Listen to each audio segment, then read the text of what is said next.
Tisa je ubedljivo slavila u finalu Kupa Vojvodine.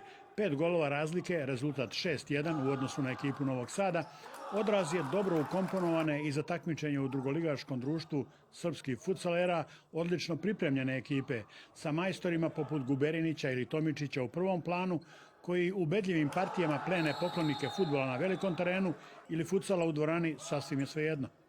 U finalu Kupa u maloj Spensovoj dvorani Novobečejci su sasvim sigurno opravdali epitet otkrovenja u drugom stepenu takmičenja, gde su u stabilnoj zlatnoj sredini na tabeli na kraju prvog dela sezone. S druge strane, Novi Sad, vodeći tim na tabeli treće lige Vojvodina Istok, sa maksimalnim učinkom 8 pobjeda u 8 utakmica, plasmanom u finale postigao je zavidan rezultat.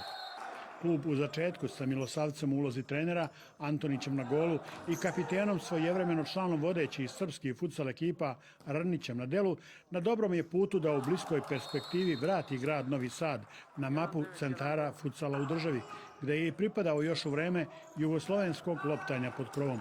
Kup kao kup nije bio prioritet, više smo se bazirali na prvenstvo, ali generalno kad su nam se poklopile neke kockice i kad smo se približili da kažem kraju, odnosno završetku ovog takmičenja, želeli smo naravno da osvojimo.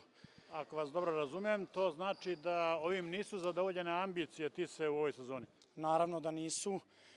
Tisa kao Tisa, generalno uprava, kao i mi igrači, uvek imamo najviše ambicije, tako da nadam se da ćemo u prvenstvu malo popraviti igre i da ćemo izboriti jedno od prva 3 mesta. Mlad smo klub, idemo korak po korak, to smo dokazali i ovim ulaskom u finale.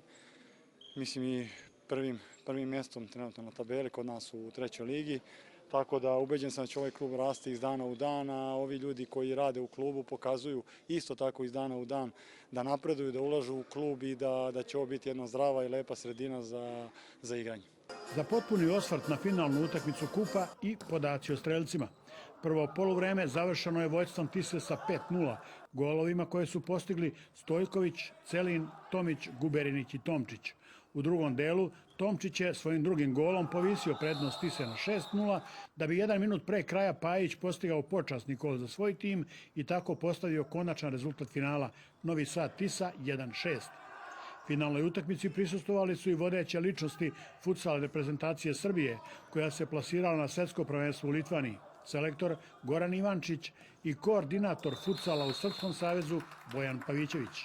Veliki pomak se desio u Vojvodini što se tiče futsala, veliki broj je ekipa, takmičenje na jednom visokom nivou, ali žal ostaje zato što Vojvodina nema predstavnika u prvoj ligi. Jednostavno, odnosno, izvinite, Novi Sad, to sam teo da kažem konkretno, za ovakav grad bi moralo da dođe do toga da konačno se vrati u neki jedan bar klub u prvu ligu. Finalnom utakmicom Kupa završena je takmičarska polusezona u srpskom futsalu. Tisa sa 6. drugoligaške pozicije nastavlja takmičenje 5. februara protiv lidera na tabeli, velikog rivala preko reke u Bečeju, dok Novi Sad u nastavku prvenstva sa liderske pozicije u trećoj ligi Vojvodina Istok dočekuje ekipu Indians iz Inđije.